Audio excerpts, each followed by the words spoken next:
عبادتیں بڑی تھوڑی سی ہیں، 5 نمازیں ہیں، پڑھنے میں کیا دیر لگتی؟ تم بھاگتے دوڑتے ہو، تمہارے کلاسز ہو رہی ہیں، چلو خالی فرض ہی پڑھ لیا کرو، سنتیں لمبی ہو جائیں گی، فرض پڑھ لو. لیکن فرض صرف 17 ہے، صرف 17. جس پر پکڑ ہوگی نا وہ صرف 17 رکعتیں ہیں. یہ جس پر دیا جائے گا وہ 17 ہیں. 2 فرض صبح کے، 4 ظہر کے، 4 عصر کے، 3 مغرب کے اور 4 عشاء کے. اتنی کر لو پابندی تو اللہ آگے بھی چلا دے گا. پھر انشاءاللہ تہجد بھی پڑھو گے. تو عبادات 5 نمازیں، سال کے بعد 30 روزے. زکوٰۃ اور حج مالدار کے لیے ہے، غریب یا میڈیوکر کے لیے نہ زکوٰۃ ہے نہ حج ہے. تو کیا ملا؟ 2 چیزیں عبادت. ایمان تو ایک اندر کی کیفیت ہے، اس کے لیے تو کوئی کھائی نہیں کھودنی پڑتی. 2 چیزیں ہیں عبادت میں، ایک نماز اور ایک روزہ. روزے میں گنجائش دی ہے، سفر پہ ہو معاف، چاہے ایئر کنڈیشن گاڑی میں جا رہے ہو، مسافر ہو معاف بعد میں رکھ لینا، بیمار ہو معاف بعد میں رکھ لینا، نماز معاف نہیں. مجھے ہارٹ اٹیک ہوا تو مجھے ہلنے نہیں دیتے تھے، یقیناً ایسے ہوتا ہے. تو میں نماز کیسے پڑھتا تھا؟ لے اللہ اکبر، اور جب رکوع کرنا ہوتا تو بس آنکھ کا اشارہ ایسے کرتے تھے. جب سجدہ کرنا ہوتا تو تھوڑی سی گردن نیچے جھکا دیتا تھا. میرا اللہ کہتا ہے قبول ہے، لیکن چھوڑنی نہیں ہے. چھوڑنے کی اجازت دیتا تو میدان کربلا میں میرے اپنے نبی کے نواسے کو دیتا. اس نے سجدے میں سر کٹا کے بتایا کہ لمز تو بڑی چھوٹی جی شے ہے، یہاں زیر خنجر بھی یہ پیغام سنایا ہم نے، ہم کلمہ گو ہیں، ہم نے سجدہ نہیں چھوڑنا ہے. میرے نبی جب پیدا ہوئے تو دائی نے آپ کو لیا، اور چند چیزیں عجیب و غریب ہوئیں آپ کی پیدائش. آپ کی پیدائش ایسے صاف ستھرے پاک پیدا ہوئے کہ جسم پر گندگی کا نشان نہیں، اور خوشبو پھیل گئی کمرے میں. دوسری نشانی کیا ہوئی کہ ختنہ بچوں کا ہوتا ہے پیدا ہونے کے بعد، آپ ماں کے پیٹ سے ختنے کے ساتھ پیدا ہوئے. تیسری، ماں کی ناف اور بچے کی ناف اور ماں کی آنت آپس میں جڑے ہوتے ہیں تو اس کو کاٹنا پڑتا ہے. تو میرے نبی اندر سے کٹوا کے آئے، اللہ نے اتنی آسانی سے پیدا کیا. اب معصوم بچے کو دائی تھی، انہوں نے رکھا، ساتھ لٹایا، حضرت آمنہ کے ساتھ لٹایا. اب اس معصوم بچے میں کوئی حرکت نہیں، لیکن مجھے دیکھنا، آپ یوں لیٹے نا، آپ جب ایک دم آپ نے ایسے کروٹ بدلی اور سجدے میں سر رکھا اور گھٹنے اٹھا دیے، جیسے فزیکلی ہم بڑے سجدہ کرتے ہیں ایسے آپ سجدے میں چلے گئے اور لمبا سجدہ کیا. وہ ماں اور دائی تھر تھر کانپنے لگی کہ یہ کیا کر رہا ہے. پھر اس کے بعد آپ نے دونوں ہاتھوں کے اوپر پریشر کر دے کے یوں سینے کو اوپر اٹھایا، پھر اس ہاتھ پہ پریشر دے کے اس ہاتھ کو اوپر اٹھا کر ایسے شہادت کی انگلی اوپر اٹھائی تو سارے کمرے میں نور ہی نور پھیل گیا. تو میرے نبی نے اعلان کیا سجدہ لے کے آ رہا ہوں. میرے نبی کے نواسے نے سر کٹا کے بتایا کہ سر تو کٹ سکتا ہے، سجدہ نہیں چھوٹ سکتا. یہ سختی سے نہیں، اندر سے پڑھی جاتی. میں جب تھا سنٹ ماڈل اسکول تو ہمارے ایک ہاسٹل کے وارڈن آ گئے، طالب حسین رحمۃ اللہ علیہ، تو وہ نمازی تھے. باقی جو وارڈن آئے وہ نمازی نہیں تھے. 3 وارڈن میری زندگی میں آئے وہاں 5 سال میں، تو وہ طالب حسین صاحب بیچ میں تھے، وہ نمازی تھے. تو انہوں نے سارے بچوں پہ نماز لازمی کر دی، تو حاضری ہوتی تھی.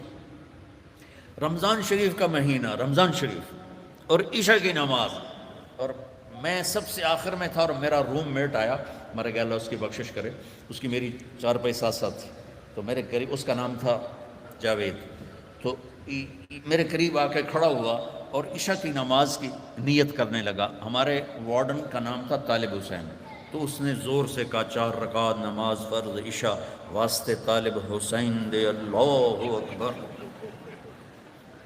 اچھا، اب میں بھی واسطے طالب حسین ہی پڑھ رہا تھا، میں اللہ کے لیے تو نہیں پڑھ رہا تھا. تو تو میں نماز میں اس کو کہتا ہوں وہ ایک ہی کیتا ہی وہ میں نے آدھا میں طالب حسین دی پڑھدا پیا کیڑا اللہ دی پڑھدا پیا اللہ. تو ماں باپ شدت کریں یا ٹیچر شدت کرے اس سے نہیں ہوگا. یا گورنمنٹ کہہ دے نماز فرض سارے پڑھو, لوگ بے وضو پڑھیں گے. یہ اندر کی نماز ہے جیسے حسین نے پڑھ کے دکھا, ٹکڑے ٹکڑے ہو کے پڑھ کے دکھائے.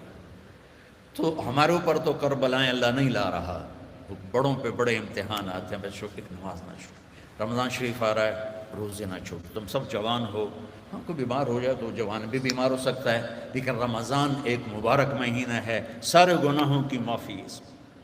رمضان کا مطلب پتہ کیا ہے؟ جل جانا, جل جانا. رمضان کا مطلب ہے جل جانا. تو یہ جل جانا کا روزے سے کیا تعلق ہے؟ روزے سے اس کا تعلق یہ ہے کہ پورے سال کے گناہ اس مہینے میں اللہ ایک ایک دن کر کے جلاتا ہے اور آخری روزے پاک کر کے صاف کر کے کھڑا کر دیتا ہے. تو نماز پڑھو, روزہ رکھو, تراویح پڑھو اگر اپنی جگہ پر ہو, 8 پڑھ لو 20 پڑھ لو, لیکن تراویح کا سجدہ ضرور دو کہ تراویح کے ہر سجدے پر 1500 نیکی لکھی جاتی. ہر سجدے پر 1500 نیکی لکھی جاتی. تمہارے باہر کتنا پہرا ہے؟ یہاں تمہاری مسجد والے نا ایک اشتہار لگا دیں, جو ہمارے ہاں تراویح پڑھے گا 150 روپے فی سجدہ, انہوں تھوڑا گیٹ توڑ کے اندر آ جاؤں. چوکیداروں نے چاہ کے او مارنا ہے تے دادیاں نے بھی چاہ دادا چلو تراویح پڑھیے. دادیاں تے لڑائی ہو جائے, ایک آکھے گا میں لے جاؤں, دو آکھے گا میں لے جاؤں. اور میرے بچوں اللہ ہر سجدے پہ 1500 نیکی لکھتا ہے.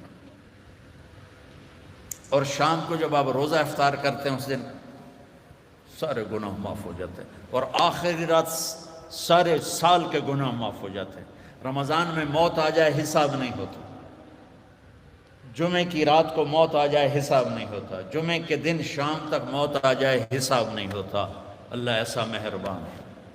ایک نے مجھ سے پوچھا پھر رمضان کے بعد حساب لیتا ہے؟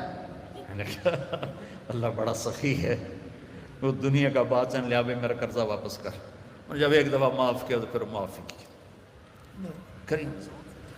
وہ ایک آدمی کہنے لگا ویکھو جی نور جہاں 27 رمضان نو مر گئی. میں کہ اللہ تے مقدمہ کر دے کہ 27 نو مر گئی. 27 رمضان شب قدر میں بھائی پتہ نہیں اللہ کو نور جہاں رحمت اللہ علیہ کی کون سی نیکی پسند تھی جس پر اسے شب قدر کی موت عطا فرمائی. کبھی کسی کو حقیر, ابھی چند دن پہلے ہمارا میرا جاننے والا فوت ہوا ہے, کمیونسٹ دہریہ, ساری زندگی کتابیں اسلام کے خلاف لکھی, شاعر بھی تھا اور شاعری بھی اسلام کے خلاف کی, اور مرتے ہوئے 3 دفعہ کلمہ پڑھا, مر گیا. اب بتا اللہ کو اتنی ساری نافرمانی کے بعد کیا چیز اس کو اللہ نے دیکھی اور پسند کی کہ موت پر اسے کلمہ نصیب فرماتی. تو کبھی کسی کو حقیر نہ جان. اور دوسرا رخ ہے نبی کی زندگی کا, وہ میں پہلے سے لے کے آ رہا ہوں, اچھے اخلاق. اپنے گھروں کو خوبصورت بناؤ. کتنا شوق ہوتا ہے بچیوں جب شادی ہوتی ہے کہ میرے گھر کی ڈیکوریشن ہو, ایسا کچن ہو, ایسا ڈائننگ ہو, ایسا بیڈ روم ہو, ایسا ڈرائنگ روم ہو. تو اپنے گھروں کو اگر سجانا ہے تو بچوں اچھے اخلاق سے سجو. دیکھو بیٹی کو رخصت کرنا آسان نہیں ہوتا ہے. ہم نے 2 بیٹیاں رخصت کی ہیں. آج تم کسی کی بیٹی کو گھر لے کے جا رہے ہو, قربانیاں یہ دیتی ہیں, تم تو اس کو گھر سے نکال کے لے جا رہے ہو. یہ اپنے ماں باپ کو چھوڑتی ہے, یہ بہن بھائیوں کو چھوڑتی ہے, یہ اپنی سہیلیوں کو چھوڑتی ہے, اپنی روٹین چھوڑتی ہے, اور سسرال کی روٹین میں اسے سیٹ ہونے میں وقت لگتا ہے. لیکن چوتھے دن ساساں دی یہ تو دل ہی نہیں لگتا پیا, یہ تو ماں نو ہی فون کیتی جاندی, ماں نو ہی فون کیتی جاندی. ابھی 2 دن پہلے کیس آیا میرے پاس کہ جی مجھے کہتے ہیں یہ تو ماں سے ہی باتیں کرتی رہتی ہے, جس نے جنا ہے اس کا کوئی حق نہیں. کہ بیٹا بالکل حق. تو آپ انڈونیشیا کا کلچر ہے کہ بچے کی شادی ہو کر بچی کے گھر جاتے ہیں, چونکہ وہاں لڑکیاں اتنی زیادہ ہیں کہ وہاں مقابلہ ہوتا رہتا ہے. تو وہاں بچے کی رخصتی ہوتی ہے, یہاں آپ بچیوں کی رخصتی ہوتی ہے. جس نے گھر چھوڑا, بہن بھائی چھوڑے, سہیلیاں چھوڑی, وہ کتنی بڑی قربانی کر کے پہنچی ہے، تم جاتے ہی اس کو تانے دینا شروع کر دو تو اچھا اس پہ قابو رکھو اگر گھر آباد کرنا ہے، چونکہ ہمارا وہ کیا اس کہتے ہیں کمبائن ہے وہ فیملی جو ایک سسٹم ہے، تو اس میں مصیبت پہلے یہ بہت اچھا تھا کہ سب مل کے زندگی گزارتے تھے پیار سے، اب یہ عذاب بن گیا ہے کہ ساس کے تانے الگ۔ ابھی 2 دن پہلے ایک بچی میرے پاس آئی، لاہور سے بس پہ چڑھ کے وہاں پہنچ گئی، کہا جی دیکھیں یہ میری 6 ماہ کی بچی ہے، اور میرا خامند کہتا ہے تو نے میری بہنوں کی بھی خدمت کرنی ہے، میری ماں کی بھی کرنی ہے، میرے باپ کی بھی کرنی ہے، میرے بھائیوں کی بھی کرنی ہے، اور مجھے بتائیں میری 19 سال عمر ہے اور یہ بچی میرے کندھے پر ہے، میں سارا دن نوکرانیوں کی طرح کام کرتی ہوں، پھر بھی رات کو اتنے تانے سنتی ہوں کہ رو رو کے سوتی ہوں۔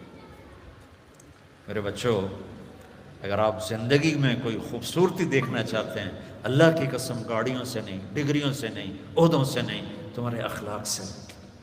اپنے اخلاق ایسے بناؤ